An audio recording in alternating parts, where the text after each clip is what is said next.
മോഹൻജി പറയാറുണ്ട് നമ്മുടെ മനസ്സിലുള്ള തോട്ട്സ് ഉണ്ട്, അതേമാതിരി നമ്മുടെ ആത്മാവിൽ നിന്നുള്ള തോട്ട്സ് വേറെ വരുന്നുണ്ട്. അപ്പോൾ ഇത് രണ്ടും കൂടിയിട്ട് എങ്ങനെയാണ് നമ്മൾ ഡിഫറൻഷ്യേറ്റ് ചെയ്യുകയാണ്, ഏതാണ് മനസ്സിൽ നിന്ന് വരുന്നത്, ഏതാണ് ആത്മാവിൽ നിന്ന് വരുന്നത് എന്നുള്ള ഇത് രണ്ടും കൂടി നമ്മൾ എങ്ങനെ ഈ വ്യത്യാസം എങ്ങനെ മനസ്സിലാക്കും? ശരി, മനസ്സിൻ്റെ ഒരു നേച്ചർ, മനസ്സെന്ന് പറഞ്ഞ സാധനം ഇത് മനസ്സാ കൂട്ടിക്കോളാം. ഈ റൂം ഇത് എന്തിൻ്റെ മുകളിലാണ് നിൽക്കുന്നത്? തൂണിൻ്റെ മുകളിൽ ഈ സ്ട്രക്ചർ ഉണ്ട്, അതില്ലെങ്കിൽ ഇത് നിൽക്കില്ലല്ലോ. ഒരു സപ്പോർട്ട് ഇല്ലാണ്ട് നിൽക്കാൻ പറ്റാത്തൊരു സാധനമാണ് മനസ്സ്. മനസ്സിന് സപ്പോർട്ട് വേണം. മനസ്സിൻ്റെ സപ്പോർട്ട് എന്താണ്? ചിന്തകളാണ്. ചിന്തകളുടെ സപ്പോർട്ട് എന്താണ്? വാസനകളാണ്, ടെൻഡൻസീസ്, ഇൻക്ലിനേഷൻസ്. അപ്പോൾ ഒരു ചിന്ത വരുന്നതിന് മുന്നേ ഒരു ടെൻഡൻസി ഉണ്ട്, നമുക്കൊരു ഇൻക്ലിനേഷൻ ഉണ്ട്. ആ ഇൻക്ലിനേഷൻ പിന്നീട് ചിന്തയായിട്ട് വരും. ഈ ചിന്ത പിന്നീട് നമ്മുടെ ഒരു എക്സ്പ്രഷനായിട്ട് വരും. ഫോർ എക്സാമ്പിൾ, ഒരു ചിന്ത വന്നു, ഒരു ചായ കുടിച്ചാൽ കുഴപ്പമില്ല, അത് പിന്നീട് ഒരു എക്സ്പ്രഷനാവും, എനിക്കൊരു ചായ വേണം. മൂന്നാമത്തെ ലെവലിൽ നമ്മൾ ആക്ച്വലി ചായ കുടിക്കും. അത് കുടിച്ചു കഴിഞ്ഞാലോ, അല്ലെങ്കിൽ കുടിച്ചുകൊണ്ടിരിക്കുമ്പോഴോ അത് എക്സ്പീരിയൻസായി മാറി, ആക്ടിവിറ്റി എക്സ്പീരിയൻസായി. അപ്പോൾ ചിന്ത എക്സ്പ്രഷനായി, അത് ആക്ടിവിറ്റിയായി, അത് എക്സ്പീരിയൻസായി. ഈ എക്സ്പീരിയൻസാണ് പിന്നീട് ഓർമ്മയാവണത്. എക്സ്പീരിയൻസ് അങ്ങനെ നിൽക്കണില്ല. ഒരു സാധനം നമ്മൾ അനുഭവിച്ചു, അതവിടെ നിൽക്കണില്ല, അതൊരു ഓർമ്മയായിട്ട് നമ്മുടെ ഉള്ളിൽ കിടക്കുക. അതാണ് നമ്മൾ പഴയ കാര്യങ്ങൾ ഓർക്കണത്. ഇന്ന സമയത്ത് ഇന്ന കാര്യം നടന്നു, അതിൻ്റെ ഓർമ്മ നമ്മുടെ ഉള്ളിലുണ്ട്. ഈ ഓർമ്മ എങ്ങനെയാണ് സ്റ്റോർ ചെയ്യുന്നത്? നമ്മളെന്താണോ അങ്ങനെയാണ് സ്റ്റോർ ചെയ്യുന്നത്. അതുകൊണ്ടാണ് ഒരേ കാര്യം തന്നെ പലർക്കും പല ഭാവത്തിൽ ഫീൽ ചെയ്യണത്. അതിനനുസരിച്ചുള്ള സ്റ്റോറിങ് ആണുള്ളത്. അപ്പോൾ അത് ശരിയാവണമെന്നില്ല. ഈ നമ്മൾ സ്റ്റോർ ചെയ്യുന്ന സാധനങ്ങൾ റിലേറ്റീവ് ട്രൂത്താണ്, ആപേക്ഷികമായിട്ടുള്ള സത്യമാണ്. അല്ലാണ്ട് ശരിക്കുള്ള ഒറിജിനൽ ട്രൂത്ത് ആവണമെന്നില്ല. ഞാൻ എങ്ങനെ ഫീൽ ചെയ്തു അതിൻ്റെ മെമ്മറിയാണ് നമ്മുടെ ഉള്ളിൽ, ഓർമ്മയാണുള്ളത്. ഈ ഓർമ്മയാണ് റെസിഡ്യൂ ആയി വരുന്നത്. റെസിഡ്യൂ പറഞ്ഞാൽ അതിൻ്റെ സംക്ഷിപ്ത രൂപത്തിൽ ഇംപ്രഷനായിട്ട് അതിങ്ങനെ കിടക്കുള്ളിൽ. ഈ ഇംപ്രഷനാണ് പിന്നീട് എനിക്കത് ഓർമ്മയുണ്ട്, ഇന്ന സ്ഥലത്ത് പോയപ്പോൾ ഇന്ന ഭക്ഷണം കഴിച്ചു, ഇന്ന സ്ഥലത്ത് ഇന്നത് കിട്ടും. ഇതൊക്കെ എവിടെ നിന്നാണ് വരുന്നത്? ഈ സ്റ്റോർ ചെയ്ത മെറ്റീരിയൽ നിന്നാണ്. അപ്പോൾ അതേ സ്ഥലത്ത് പോകാനുള്ള ടെൻഡൻസി രണ്ടാമത് വരും. ഇങ്ങനെയാണ് നമ്മുടെ ലൈഫ് റിപ്പീറ്റ് ചെയ്യുന്നത്. ഈ സംഭവങ്ങളുടെ മുഴുവൻ പ്ലാറ്റ്ഫോം ഇത് എക്സ്പീരിയൻസ് എന്നല്ലെങ്കിൽ അത് അനുഭവം എന്നുള്ള പ്ലാറ്റ്ഫോം മുഴുവൻ മനസ്സാണ്. ആത്മാവിൻ്റെ റോൾ എന്താണ്? ഒരു ഇൻട്രസ്റ്റും ഇല്ല ഇതിലൊന്നും. ആത്മാവിന് ചിന്തയിലും ഇൻട്രസ്റ്റ് ഇല്ല, എക്സ്പ്രഷനിലും ഇൻട്രസ്റ്റ് ഇല്ല, ആക്ഷനിലും ഇൻട്രസ്റ്റ് ഇല്ല, എക്സ്പീരിയൻസിലും ഇൻട്രസ്റ്റ് ഇല്ല.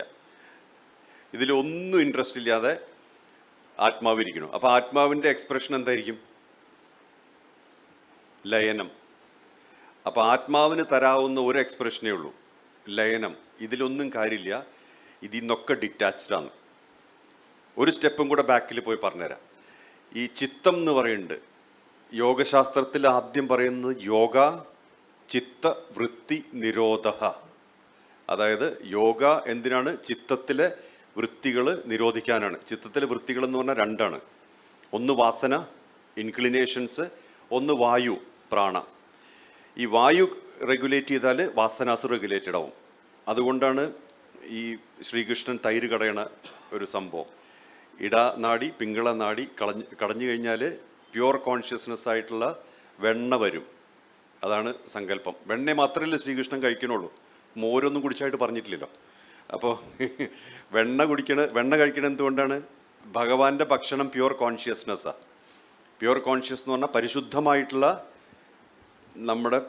പരിശുദ്ധമായിട്ടുള്ള നമ്മുടെ ഭാവം, അല്ലെങ്കിൽ നമ്മുടെ പ്രകൃതി, അതാണ് ഭഗവാന്റെ ഭക്ഷണം.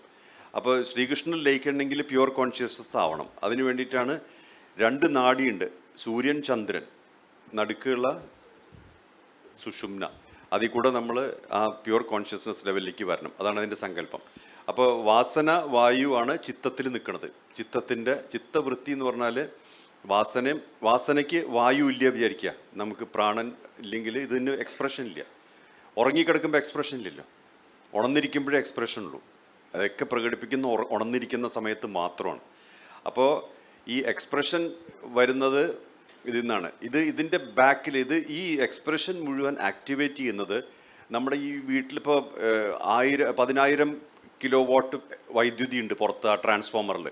ഈ വീട്ടിലേക്ക് വരുമ്പോൾ അത് എത്രയാവും? അത് വളരെ ചെറുതോ, 1000 വാട്ടോ, എത്രയാ? 210 ആവും.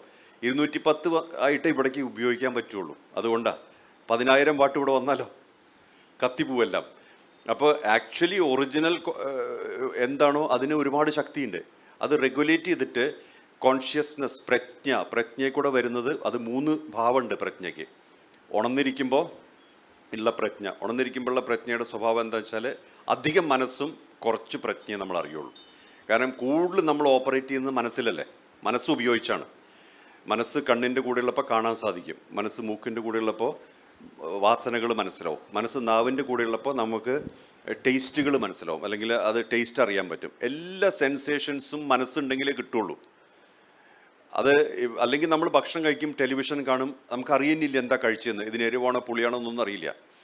അതേപോലെയാണ് നമ്മൾ മനസ്സില്ലെങ്കിൽ എക്സ്പീരിയൻസും ഇല്ല, മനസ്സുണ്ടെങ്കിൽ മാത്രമേ അനുഭവമുള്ളൂ. അപ്പോൾ മനസ്സിന് ആ റോളുണ്ട്. ആ മനസ്സിൻ്റെ ആ റോള് പ്രജ്ഞയെ പരമാവധി കുറയ്ക്കും ഉണർന്നിരിക്കുമ്പോൾ. സ്വപ്നാവസ്ഥയിൽ ഓൾമോസ്റ്റ് 50-50 മനസ്സുണ്ട്, പക്ഷെ മനസ്സ് ഉറങ്ങിയിട്ടുണ്ട്. സബ് കോൺഷ്യസ് മനസ്സ് ആണ് നമ്മൾ ഈ ഡ്രീം സ്റ്റേറ്റ് സ്വപ്നാവസ്ഥയിൽ വരുന്നത്. അപ്പോൾ പ്രജ്ഞ ഓൾമോസ്റ്റ് 50%. അത് കഴിഞ്ഞ് സുഷുപ്തിയുണ്ട്, കംപ്ലീറ്റ് ആയിട്ട് ഉറങ്ങിക്കിടക്കുകയാണ്. നമുക്കറിയില്ല നമ്മൾ ആണാണോ പെണ്ണാണോ, ഇതേതാ സ്ഥലം, ഇത് അമേരിക്കയാണോ കൊച്ചിയാണോ ഒന്നും അറിയില്ല. ഉണർന്നെനിക്കുമ്പോഴേ അറിയുള്ളൂ. ആ സമയത്ത് പ്രജ്ഞ 100% ഉണ്ട്, ഫുള്ളി കോൺഷ്യസ് ആണ്. പക്ഷെ നമുക്ക് ഉറക്കമുള്ളതുകൊണ്ട് മനസ്സിലതറിയില്ല. ഇത് കഴിഞ്ഞ് തുരീയാവസ്ഥയുണ്ട്. ഈ തുരീയാവസ്ഥയിൽ നമ്മൾ ഉണങ്ങിക്കിടക്കുമ്പോഴും ഈ 3 സ്റ്റേറ്റിലുള്ളപ്പോഴും ഒരേ ലെവലിൽ പ്രജ്ഞ പ്രവർത്തിക്കും. അത് കാണാൻ പറ്റും, അതിൻ്റെ സാക്ഷിഭാവവും കിട്ടും. അങ്ങനെ വരുമ്പോൾ തുരീയാവസ്ഥയായി. ഇതിൻ്റെ ഒരു സ്റ്റെപ്പും കൂടെ ഫർദർ തുരീയാതീതാവസ്ഥ. ഈ തുരീയാതീതാവസ്ഥ 5th സ്റ്റേറ്റിലേക്ക് വരും. അത് വരുമ്പോൾ ഈ 3 സ്റ്റേറ്റും നമുക്ക് അതിൻ്റെ ഒരു വിറ്റ്നസ്ഹുഡ്, സാക്ഷിഭാവം ഉണ്ടാവും. അതേസമയം ഈ സാക്ഷിനിയും സാക്ഷിഭാവം ഉണ്ടാവും. അപ്പോഴേ വരുന്നുള്ളൂ ആത്മാവിൻ്റെ റോള്, അപ്പോഴേ വരുന്നുള്ളൂ ആത്മാവ്. അപ്പോൾ ഈ ആത്മാവിന് സത്യം പറഞ്ഞാൽ ഈ ഒരു ആക്ടിവിറ്റിയിലും ബന്ധമില്ല. ആത്മാവ് ജസ്റ്റ് ഈ ഇലക്ട്രിസിറ്റി കണക്ട് ചെയ്യണം, അത്രയേ ഉള്ളൂ. അതേപോലെ തന്നെ നമ്മുടെ ശരീരം വിട്ടു പോകുമ്പോഴും ആത്മാവ് ക്യാരി ചെയ്യണത് ഈ സൂക്ഷ്മമായിട്ടുള്ള ഇതുണ്ടല്ലോ, കോശങ്ങളും പിന്നെ ഈ ക്യാരക്ടറും പിന്നെ ഈ ചിത്തത്തിൽ അവശേഷിച്ചിട്ടുള്ള കാര്യങ്ങൾ, അതിൻ്റെ ഈ ഇംപ്രഷൻസ്, ഇതാണ് ക്യാരി ചെയ്യുന്നത്. അതാണ് അടുത്ത ബോഡിയിലേക്കും വരുന്നത്, അടുത്ത ശരീരത്തിൽ വരുന്നത്. അതാണ് ഈ പാറ്റേൺ ആണ്. അപ്പോൾ ആത്മാവിൻ്റെ ഭാഷ എന്തായിരിക്കും? സൈലൻസ് ആണ് ആത്മാവിൻ്റെ ഭാഷ. വിറ്റ്നസ് ഹുഡാണ് അതിൻ്റെ സ്വഭാവം. ഏത്? സാക്ഷിഭാവം. അതാണ് ആത്മാവിൻ്റെ സ്വഭാവം. ഭാഷ സൈലൻസാണ്.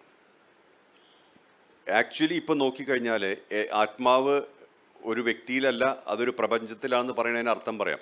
എവിടുന്ന ശബ്ദം വരുന്നത്? നിശബ്ദതയിൽ നിന്ന്, സൈലൻസിൽ നിന്ന്. എവിടേക്കാണ് ശബ്ദങ്ങൾ പോണത്? നമ്മൾ ശബ്ദം വരുന്നത് എപ്പോഴും നിൽക്കുന്നില്ലല്ലോ. ശബ്ദം എന്തെന്നോ ഉത്ഭവിച്ച് എന്തിലോ ലയിക്കണു. അത് പിന്നെ സൈലൻസിലാണ്. സൈലൻസിൽ ഉത്ഭവിച്ച് സൈലൻസിൽ തന്നെ ലയിക്കണു ശബ്ദം. അതുകൊണ്ടാണ് ആത്മാവിൻ്റെ നേച്ചർ സൈലൻസാണ്. അതുകൊണ്ടാണ് സമാധി സ്റ്റേറ്റ്സും നമ്മൾ കൂടുതൽ ആത്മാവിലേക്ക് അടുക്കും തോറും നമ്മുടെ നേച്ചറും സൈലൻസ് ആവും. സമാധി സ്റ്റേറ്റ്സിലും അതല്ലേ. സവിചാര സമാധി സ്റ്റേറ്റ് വന്നാൽ വിചാരങ്ങളുണ്ട്, പക്ഷേ വിചാരങ്ങൾ പുറത്താണ്, നമ്മുടെ ഉള്ളിലല്ല. പുറത്ത് വിചാരങ്ങൾ വരുമ്പോൾ അതിൻ്റെ ഇമ്പാക്റ്റ് നമുക്കില്ല, നമ്മളെ ബാധിക്കണില്ല, അതിൻ്റെ ചേഞ്ചസ് അനുസരിച്ച് ബാധിക്കണില്ല. നിർവിചാര സമാധി ആവുമ്പോഴോ ചിന്തകളേ ഇല്ല. പിന്നെ മനസ്സെവിടെയാണ്? ഈ തൂണെടുത്ത് കളഞ്ഞാൽ എങ്ങനെയുണ്ടാവും? മനസ്സ് കൊളാപ്സായി.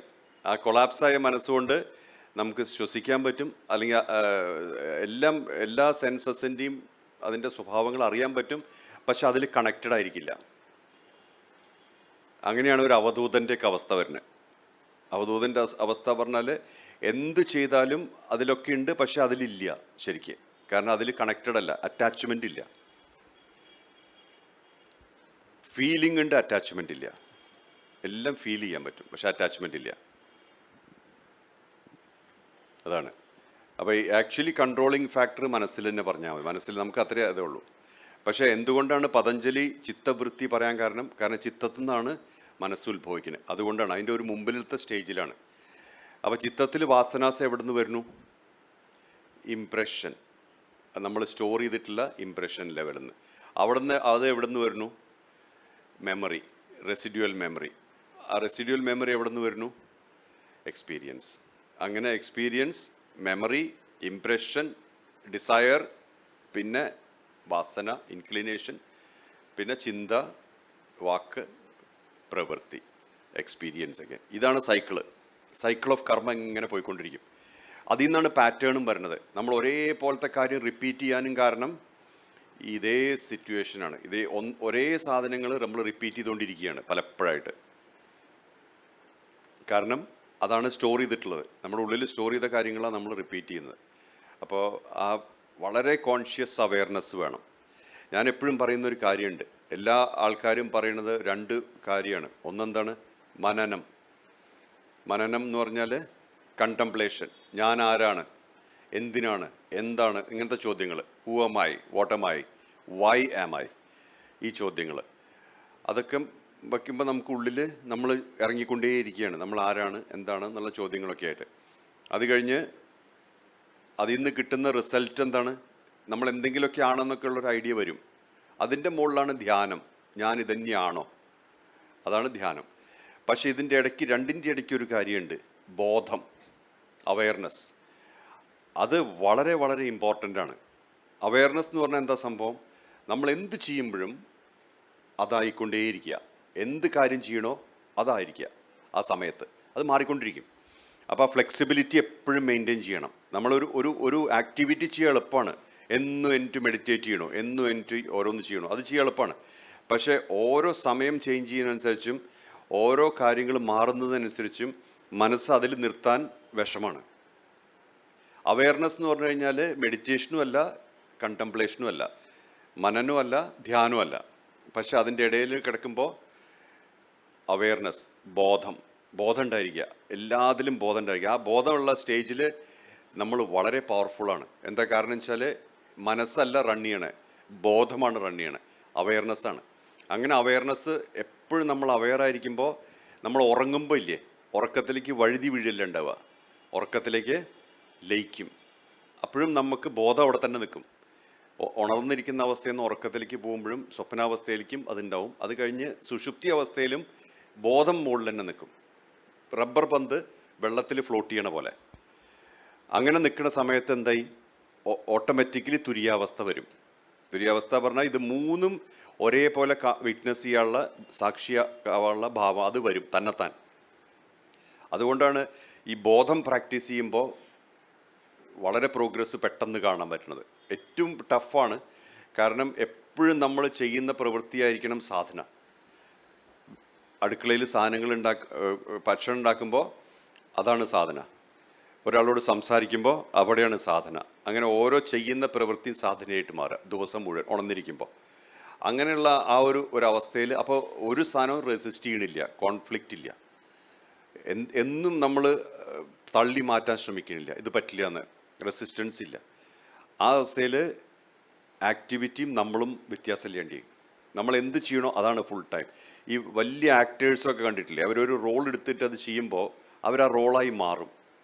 ആ സമയത്ത് ആ വ്യക്തി ഇല്ല, ആ ഇടുന്ന കുപ്പായവും ചെയ്യുന്ന റോളുമായിട്ട് അവർ മാറും. അതേപോലെ ഓരോ കാര്യത്തിലും നമ്മൾ ആ കാര്യമായി മാറും, സമ്പൂർണ്ണമായിട്ട് അതിൽ ലയിക്കും.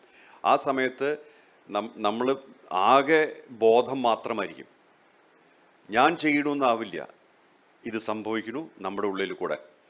അപ്പം ഞാൻ ചെയ്യണില്ലെങ്കിൽ എനിക്ക് കർമ്മമില്ല. കർമ്മം എങ്ങനെയാണ് വരുന്നത്? അറ്റാച്ച്മെൻറ്റിൽ കൂടെ. ഞാനൊരു പ്രവൃത്തി ചെയ്യണു, ഞാൻ ചെയ്യണു, അപ്പോൾ I exist. When I exist, responsibility exist. Responsibility അതിൻ്റെ കൂടെ ഉണ്ട്. ഞാൻ ചെയ്യണു പറയുമ്പോൾ അതിൻ്റെതായിട്ടുള്ള റെസ്പോൺസിബിലിറ്റി ഉണ്ട്. റെസ്പോൺസിബിലിറ്റി ഉണ്ടെങ്കിൽ അതിൻ്റെ റിസൾട്ടിൻ്റെ ഇത് നമുക്കുണ്ട്. അങ്ങനെ അത് ചെയിനായിട്ട് പോവും. അത് പോകുമ്പോൾ അത് ലൈഫ് ഇങ്ങനെ എടുത്തുകൊണ്ടിരിക്കും, മാറി മാറി. അപ്പോൾ സമാധി സ്റ്റേറ്റ്സിൻ്റെ ഒക്കെ നട്ഷൽ ഇതാണ്.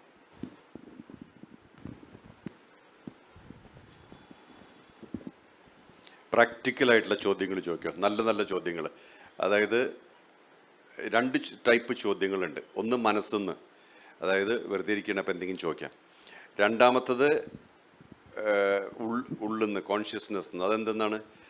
ഈ ചോദ്യം ചോദിച്ചാൽ അതിൻ്റെ ഉത്തരം വന്നാൽ എനിക്ക് അടുത്ത സ്റ്റെപ്പ് എടുക്കാം, അങ്ങനെയുള്ളത്. അത് അങ്ങനത്തെ ഞാൻ ആൾക്കാരെ കണ്ടിട്ടുണ്ട്. ചില ആൾക്കാരുണ്ട് വന്നിട്ട് ഇപ്പം ഒരു ചോദ്യം ചോദിക്കും, അങ്ങനെ ആ ചോദിച്ച ചോദ്യത്തിൻ്റെ ഉത്തരം കഴിഞ്ഞാൽ പിന്നെ ചിലപ്പോൾ അവർ കാണുകയില്ല. പിന്നെ കുറേ കഴിഞ്ഞ് കാണുമ്പോഴേക്കും അവർ ഒരുപാട് ലെവലിലെത്തിയിട്ടുണ്ടാവും. അങ്ങനത്തെ ആൾക്കാരെ കണ്ടിട്ടുണ്ട്. അതിനെന്താ കാരണം വെച്ച് കഴിഞ്ഞാൽ ആ ഒരു ട്രിഗറേ അവർക്ക് വേണ്ടു, ഒരു സ്പാർക്കേ വേണ്ടു. ഓൾറെഡി റെഡിയാണ് തീ പിടിക്കാൻ. അപ്പോൾ ആ ഒരൊറ്റ സ്പാർക്ക് വന്നു കഴിഞ്ഞാൽ ഇത് കത്തും. എപ്പോഴും നോക്കിക്കോളോ, കത്തിക്കാൻ എളുപ്പമാണ്, പക്ഷെ ആ അഗ്നി മെയിൻറ്റെയിൻ ചെയ്യാൻ വിഷമമാണ്. അപ്പോൾ കൺസിസ്റ്റൻസി വേണം നമ്മൾ ചെയ്യുന്ന കാര്യത്തിൽ. നമുക്ക് ഉറപ്പും വേണം, അത് കണ്ടിന്യൂ ചെയ്യണം. ഒന്ന്. രണ്ട്, കൺവിക്ഷൻ വേണം, നമ്മൾ ചെയ്യണത് ശരിയാന്നുള്ള ഉറപ്പ് വേണം. ഇതുണ്ടെങ്കിൽ പിന്നെ ഒന്നും നോക്കണ്ട, പിന്നെ ഇങ്ങനെ മുമ്പിലേക്ക് പോയിക്കൊണ്ടിരിക്കും. അപ്പോൾ പല സമയത്തും നമുക്ക് പല അനുഭൂതി വരും ഓരോ കാര്യങ്ങൾ ചെയ്യുമ്പോൾ. അത് വലിയ ട്രാപ്പാണ്. പല ആൾക്കാർക്ക് അത്രേ വേണ്ടൂ. ഞാൻ മെഡിറ്റേറ്റ് ചെയ്തു, എനിക്ക് ഇന്ന സെൻസേഷൻ ഉണ്ടായി. ഞാൻ അപ്പോഴേ പറയാറുള്ള കാര്യം, ഏറ്റവും വലിയ ഒരു ട്രാപ്പാണത്. അതിൽ പെട്ടുപോയി കഴിഞ്ഞാൽ അവിടെ കിടക്കും കുറേ കാലം. അപ്പോൾ എന്താണ്? അനുഭൂതിയുടെ മേലെ പോകണം. അതായത് അനുഭൂതി നടക്കട്ടെ, അതൊക്കെ നടക്കട്ടെ, എന്ത് വേണം. അത് പതഞ്ജലി പറയുന്നുണ്ട്, ഇഗ്നോർ, അത് നോക്കണ്ടാന്ന്. ഓരോ ഭാവങ്ങളും ഓരോ സിദ്ധികളും ഒക്കെ വരുമ്പോൾ ശ്രദ്ധിക്കരുത്, മുമ്പിലേക്ക് നടന്നോളാൻ. അങ്ങനെ നമ്മൾ മുമ്പിലേക്ക് പോയിക്കൊണ്ടിരിക്കുകയാണെങ്കിൽ ടോട്ടൽ ഡിസൊല്യൂഷനിലെത്തും. ഞാൻ ഇപ്പം നടക്കുന്ന പാത നാഥ് സമ്പ്രദായത്തിൻ്റെ പാത പറഞ്ഞാൽ എൻലൈറ്റൻമെൻറ്റ് ഒരു ലെവലേ ഉള്ളൂ. എൻലൈറ്റൻമെൻറ്റ് എന്ന് പറഞ്ഞാൽ ഒരു സ്റ്റേജേ ഉള്ളൂ. അതെന്ന് പറഞ്ഞാൽ സ്റ്റെബിലൈസേഷൻ ഓഫ്, അതിപ്പോൾ ഗ്രാജുവേഷൻ പോലെ. നമ്മൾ ഡിഗ്രി കിട്ടി, ഗ്രാജുവേറ്റായി പറഞ്ഞാൽ അതൊരു ലെവലേ ഉള്ളൂ. അത് കഴിഞ്ഞിട്ട് പോസ്റ്റ് ഗ്രാജുവേഷൻ ഉണ്ട്, PhD ഉണ്ട്, പലതും ഉണ്ട്. നമ്മുടെ പാത എന്ന് പറഞ്ഞാൽ ടോട്ടൽ ഡിസൊല്യൂഷനാണ്. ഡിസൊല്യൂഷൻ എന്ന് പറഞ്ഞാൽ നമ്മൾ ശിവനായി മാറണം, ലയിക്കണം. അപ്പോൾ ഈ ക്രിയേഷന്, അതായത് യൂണിറ്റിൽ നിന്ന് യൂണിവേഴ്സായി മാറണം. യൂണിറ്റ് ഉണ്ട്, ആ യൂണിറ്റ് എന്ന് പറഞ്ഞാൽ നമ്മൾ ഒരു യൂണിറ്റാണ്. ഈ യൂണിറ്റായിട്ട് ആദ്യം ഫീൽ ചെയ്യണം, എന്നാലേ യൂണിവേഴ്സ് ആവാൻ പറ്റുള്ളൂ. യൂണിറ്റ് എന്ന് പറഞ്ഞാൽ ബി ആസ് എ ഐഡൻറ്റിഫിക്കേഷൻ, അല്ലെങ്കിൽ നമ്മൾ ഇന്ന മാതിരി. അപ്പോൾ യൂണിറ്റിന് എന്താ പ്രോബ്ലം? എല്ലാം സ്കാറ്റേർഡാണ്.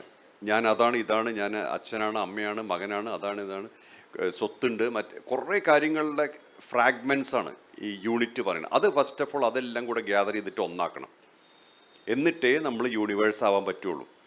സമ്പൂർണ്ണമായിട്ടുള്ള പ്രപഞ്ചമാവണമെങ്കിൽ ആദ്യം സ്വന്തം വെച്ചാൽ ഈഗോയിസ്റ്റിക് സ്വന്തമല്ല, നമ്മൾ കൺസോളിഡേറ്റ് ചെയ്യണം നമ്മളെ തന്നെ. ഞാൻ അച്ഛനോ അമ്മയോ കുട്ടിയോ അതൊന്നും അതിനെക്കാട്ടിലും ബിയോണ്ട് എക്സിസ്റ്റൻസ് ആണ് എന്നുള്ള ലെവലിൽ വന്നിട്ട് പിന്നീട് നമുക്ക് പ്രപഞ്ചമാവാം. പ്രപഞ്ചം തന്നെയാവും. എന്താ കാരണം വെച്ചാൽ ശക്തി റെഡിയാണെങ്കിൽ ശിവൻ വരും റിസീവ് ചെയ്യാൻ. അങ്ങനെയാണ് ശക്തി റെഡിയാവുന്നത്. എങ്ങനെയാണ്? എല്ലാം യൂണിഫൈ ചെയ്യണം. നമ്മൾ എന്തൊക്കെയാണെന്ന് വിചാരിക്കണോ അതിൽ നിന്നൊക്കെ വിട്ടിട്ട് നമ്മൾ ആക്ച്വലി എന്താണോ, അതായത് നമ്മൾ ചിന്തിക്കുന്ന കുറേ കാര്യങ്ങളുണ്ട്. അത് സൊസൈറ്റി പറയും, നിങ്ങളുടെ പേര് ഇന്നതാണ്, അല്ലെങ്കിൽ നിങ്ങൾ ഇന്ന ആളാണ്, നിങ്ങൾ ഇന്ന ആളുടെ മകനാണ്, മകളാണ്, ഇന്ന ആളുടെ വൈഫാണ്, അല്ലെങ്കിൽ അമ്മയാണ്, ഇങ്ങനെയൊക്കെ പറയും. ഇതെല്ലാം കഴിഞ്ഞിട്ട് അവസാനം ഒരു സംഭവമുണ്ട്. ഇതൊന്നും അല്ലാതെയുള്ളൊരു വ്യക്തി. ആ വ്യക്തിയിലേക്കാണ് ആദ്യത്തെ യാത്ര. ഫസ്റ്റ് നമ്മൾ ചെന്ന് ചേരേണ്ടത് ആ വ്യക്തിയിലാണ്. അത് നമ്മുടെ തന്നെ യാത്രയാണ്. നമുക്കത് പിന്നെ അതിന് ഗൈഡൻസ് കിട്ടിയോ ഇല്ലയോ ഒന്നും പറയാൻ പറ്റില്ല. നമുക്ക് തന്നെ വന്ന് ചേരണം. അത് ചേർന്ന് കഴിഞ്ഞാൽ പിന്നെ വളരെ റാപ്പിഡ് പ്രോഗ്രസ്സാണ്. എവിടേക്ക്? പ്രപഞ്ചവുമായിട്ടുള്ള പ്രപഞ്ചവും ഞാനും ഒന്നാണെന്നുള്ള ലെവലിലേക്ക്. അതിന് സമയമെടുക്കില്ല, പെട്ടെന്ന് പോവും. പിന്നെ വേറൊരു കാര്യം, ഇത് നമുക്കൊരാളോടും പ്രൂവ് ചെയ്യാനും പറ്റില്ല, നമുക്ക് എക്സ്പെക്റ്റ് ചെയ്യാനും പറ്റില്ല. വേറൊരാളോട് നമുക്ക് ഞാനിപ്പോൾ ഈ സ്റ്റേറ്റിലായിരിക്കണമെന്നൊന്നും പറയാൻ പറ്റില്ല, അത് പറയേണ്ട കാര്യമില്ല. അതേസമയം നമുക്ക് ഇന്ന സ്റ്റേറ്റിൽ ഇന്ന സമയത്ത് എത്തും എന്ന് എക്സ്പെക്റ്റ് ചെയ്യാൻ പറ്റില്ല. അപ്പം മനുഷ്യനല്ല, അവനവൻ്റെ അയാളിരിക്കുന്ന സ്റ്റേറ്റാണ്, അല്ലെങ്കിൽ അദ്ദേഹത്തിൻ്റെ ആ സ്ഥാനമാണ് ഏറ്റവും ഇമ്പോർട്ടൻറ്റ്. മനുഷ്യൻ എന്നുള്ളത് എല്ലാവരും മനുഷ്യർ. ഇപ്പോൾ ശരീരം ഈ രൂപം ഉണ്ടെങ്കിൽ നമ്മൾ മനുഷ്യർ പറയും. പക്ഷേ ഏത് ഭാവത്തിലിരിക്കണോ, ഏത് സ്ഥാനത്തിരിക്കണോ എന്നനുസരിച്ചാണ് ആ വ്യക്തിയുടെ പ്രഭാവം വരുന്നത്, അട്രാക്ഷൻ വരുന്നത്, അല്ലെങ്കിൽ ആൾക്കാർ അദ്ദേഹത്തിനോട് കണക്ട് ചെയ്യുന്നത് അദ്ദേഹം ഏത് ലെവലിൽ ഓപ്പറേറ്റ് ചെയ്യണോ എന്നുള്ള അനുസരിച്ചിട്ടാണ്. അതുകൊണ്ടാണ് ഇത് എല്ലാവർക്കും ഈക്വൽ ചാൻസും എല്ലാവർക്കും അച്ചീവ് ചെയ്യാം. പക്ഷേ ഈ ബോധം എന്നുള്ള സംഭവം ശ്രദ്ധിക്കണം ഒരുപാട് കൂടുതൽ. മനനം നല്ലതാണ്, പക്ഷേ മനനം പലപ്പോഴും എന്തായി, അതൊരു ഇൻ്റലക്ച്വൽ അല്ലെങ്കിൽ ബുദ്ധിപരമായിട്ടുള്ള ഒരു അവയർനെസ് ആയിട്ട് അവിടെ നിൽക്കും. ധ്യാനോ അതൊരു വെറും പ്രാക്ടീസായിട്ട് നിൽക്കും, പലപ്പോഴും മുമ്പിലേക്ക് പോകണില്ല. പക്ഷേ ബോധം മുമ്പിലേക്ക് പോയേ പറ്റൂ, കാരണം അത് സമയത്തിൻ്റെ കൂടെ പോയേ പറ്റൂ. അതുകൊണ്ടാണ് ബോധത്തിൽ കൂടുതൽ ശ്രദ്ധിക്കണം എന്ന് പറയുന്നത്.